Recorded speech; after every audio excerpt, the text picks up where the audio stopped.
దూత media, power of news. Welcome to దూత media.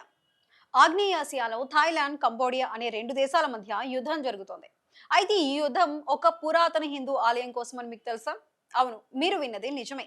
ఈ ఆలయం పేరు తా మోవాంథమ్. ఈ ఆలయం వల్ల గతంలో కూడా ఈ రెండు దేశాల మధ్య గొడవలు జరిగాయి. ఇప్పుడు మళ్ళీ ఈ ప్రాంతంలో ఘర్షణలు మొదలయ్యాయి. ఈ ఆలయం థాయిలాండ్, కంబోడియా సరిహద్దులో డాంగ్ గ్రెక్ పర్వతాల్లో ఉంది. ఈ సరిహద్దు ప్రాంతం చాలా సంవత్సరాలుగా వివాదాస్పదంగా ఉంది. ఈ ఆలయం ఎవరి సొంతం అనే దానిపై రెండు దేశాలు ఏకాభిప్రాయానికి రాలేకపోతున్నాయి. ఈ ఆలయం చుట్టూ జరిగిన తాజా ఘర్షణలు చాలా తీవ్రంగా మారాయి. ఈ రోజు ఉదయం రెండు దేశాల సైనికులు ఒకరిపై ఒకరు కాల్పులు జరిపారు. కంబోడియా నుంచి థాయిలాండ్ భూభాగంలోకి డ్రోన్ దాడులు జరిగాయని వార్తలు వచ్చాయి. దీనికి ప్రతీకారంగా థాయిలాండ్ తమ F-16 ఫైటర్ జెట్లతో కంబోడియా లక్ష్యాలపై బాంబు దాడులు చేసింది. ఈ ఘర్షణల్లో ఇప్పటి వరకు 9 మంది ప్రాణాలు కోల్పోగా 14 మంది గాయపడ్డారని థాయిలాండ్ సైన్యం చెప్పింది. ఈ ఘటనకు ముందు కంబోడియా వేసిన ల్యాండ్ మైన్లు పేలటంతో థాయిలాండ్ సైనికులు గాయపడ్డారు. ఆ తర్వాత కాల్పులు, గ్రనేడ్ దాడులు, రాకెట్ లాంచర్ల వాడకం వరకు వెళ్ళింది ఈ గొడవ. థాయిలాండ్, కంబోడియా రెండు దేశాలు 817 కిలోమీటర్ల సరిహద్దును పంచుకుంటాయి. ఈ సరిహద్దులో కొన్ని ప్రాంతాలపై రెండు దేశాలకు ఒకే అభిప్రాయం లేదు. అందులో తా మోవంథమ్ ఆలయం చుట్టూ ఉన్న ప్రాంతం ఒకటి. 1962లో అంతర్జాతీయ న్యాయస్థానం ఈ ఆలయం కంబోడియాకు చెందుతుందని తీర్పిచ్చింది. కానీ సరిహద్దు రేఖలను ఖచ్చితంగా నిర్ణయించడంలో ఇప్పటికీ సమస్యలు ఉన్నాయి. దీనివల్ల ఈ ప్రాంతంలో తరచూ గొడవలు జరుగుతున్నాయి. తా మోవంథమ్ ఆలయం ఒక పురాతన హిందూ ఆలయం. ఇది కంబోడియాలోని ఓడ్డార్ మేంచే ప్రాంతంలో డాంగ్ గ్రెక్ పర్వత శ్రేణిలో 400 మీటర్ల ఎత్తులో ఉంది. 11వ, 12వ శతాబ్దాల్లో ఖమెర్ సామ్రాజ్య కాలంలో ఈ ఆలయం నిర్మించబడింది. ఈ ఆలయంలో శివలింగం, ఇతర హిందూ దేవతల విగ్రహాలు ఉన్నాయి. స్థానికంగా దొరికే రాయితో ఈ ఆలయం నిర్మించారు. దీని శిల్పకళ కంబోడియాలోని ప్రసిద్ధ ఆంకోర్ వాట్ ఆలయాన్ని పోలి ఉంటుంది. ఖమెర్ నిర్మాణ శైలిలో ఈ ఆలయం నిర్మాణం జరిగింది.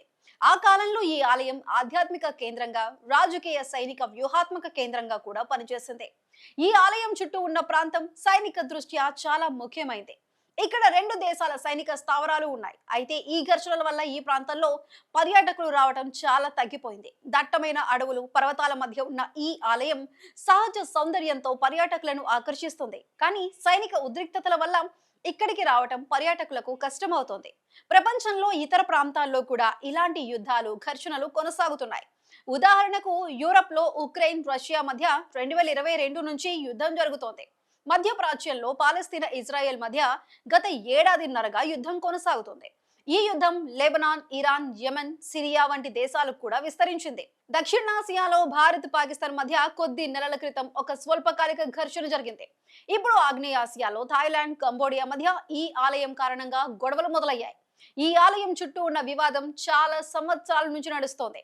1962లో అంతర్జాతీయ న్యాయస్థానం తీర్పిచ్చినప్పటికీ సరిహద్దు రేఖలపై ఒప్పందం కుదరలేదు. ఈ వివాదం వల్ల రెండు దేశాల మధ్య సంబంధాలు పూర్తిగా దెబ్బతిన్నాయి.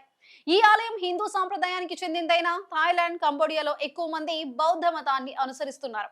అయినా ఈ ఆలయం రెండు దేశాలకు చారిత్రకంగా, సాంస్కృతికంగా ముఖ్యమైంది. తా మోవంథమ్ ఆలయం ఖమెర్ సామ్రాజ్యం నాటి శిల్పకళకు ఒక గొప్ప ఉదాహరణ. ఈ ఆలయం ఆంకోర్ వాట్ తో పోలిస్తే చిన్నదైనా దీని నిర్మాణం, చారిత్రక విలువ అంతే గొప్పది. ఈ ఆలయం చుట్టూ ఉన్న సరిహద్దు ప్రాంతం వ్యూహాత్మకంగా కూడా ముఖ్యమైంది. ఈ కారణంగానే రెండు దేశాల సైన్యాలు ఇక్కడ ఎప్పుడు ఉద్రిక్తంగా ఉంటాయి. ఈ ఘర్షణల వల్ల స్థానిక ప్రజలు, పర్యాటకులు ఇబ్బందులు పడుతున్నారు. ఈ ప్రాంతం సహజ సౌందర్యంతో, చారిత్రక ప్రాముఖ్యతతో ఆకర్షణీయంగా ఉంటుంది. కానీ ఈ ఉద్రిక్తతల వల్ల ఈ ఆలయాన్ని సందర్శించడం కష్టమవుతోంది. ఈ వివాదం త్వరగా పరిష్కారం అయితే ఈ ఆలయం మళ్ళీ పర్యాటకులకు, భక్తులకు అందుబాటులోకి వస్తుంది. ఇలాంటి మరిన్ని మంచి వీడియోలతో మళ్ళీ కలుద్దాం. కీప్ వాచింగ్ దూత media. For more updates please subscribe దూత మీడియా.